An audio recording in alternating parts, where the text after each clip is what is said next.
Sunshine Anderson was born in Winston-Salem, North Carolina. She sang in local musicals and talent shows throughout her childhood. Although her passion was music, she came to North Carolina Central University to pursue a degree in criminal justice. Little did she know, while waiting in line at the cafeteria, she would be discovered humming a tune by a friend who introduced her to music producer Mike City Flowers.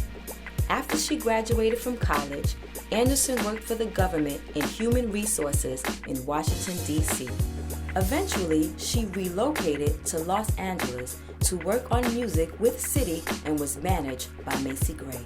Under Soul Life Records, her single, Heard It All Before, became an instant hit and propelled her album into musical success.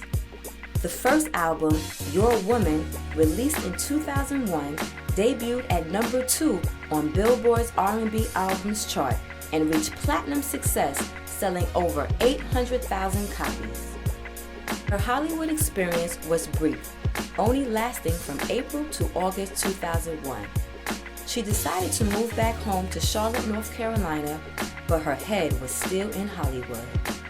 Anderson stated that the death of R&B artists Aaliyah and Lisa Left Eye Lopez in 2001 left a dark looming cloud over the industry and ultimately overshadowed her success and resulted in the end of her fame. The September 11th attack was the final straw, and Anderson's father urged her to move back home after being in Los Angeles. I kept thinking I did everything the way I was told to do it, so why is this happening to me? Again, she found solace in her father. He urged her to get it together by stating, "If the ship sinks, will you go down with it?" Anderson's relationship with her father was a loving and dependable one.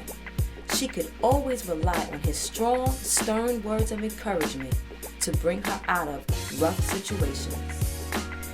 She started to contemplate enrolling in cosmetology school, but her plans were interrupted by a call from Matthew Knowles.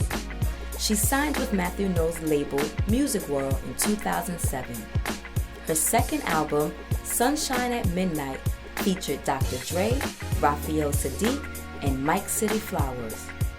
Although the album received good reviews, it received minimum airplay. It barely made Billboard's Top 100 and only sold 175,000 copies. Following this disappointing run, Anderson took another break from the music industry. She completed cosmetology school and moved to Atlanta to pursue her career as a hairdresser.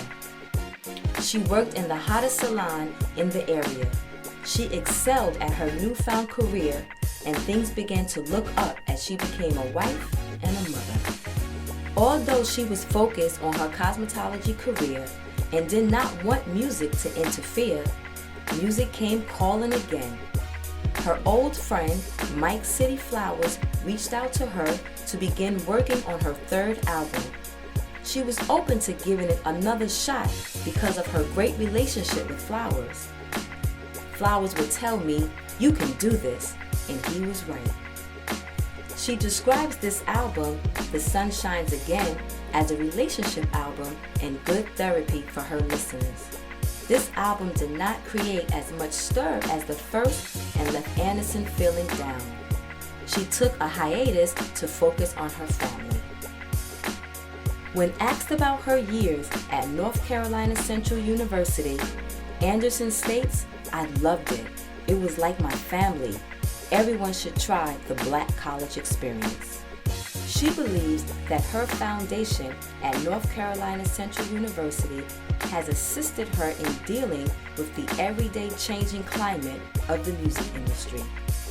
She states, "You have to go to class every day to learn your craft and earn your degree, which says you are qualified. Succeeding in music takes more than just talent. Everyone is talented. If you don't know what to do with your talent, someone can take it from you. There is no school to learn how to become a star." Today, she does not live too far from her alma mater in Charlotte, North Carolina. She continues to tour with artists such as Avant El DeBarge and Kim. Anderson continues to sing her hit song, Heard It All Before. Anderson realizes that many times the music industry has let her down, but continues to keep faith in herself and her career. Anderson wants to be remembered as an artist that never gave up.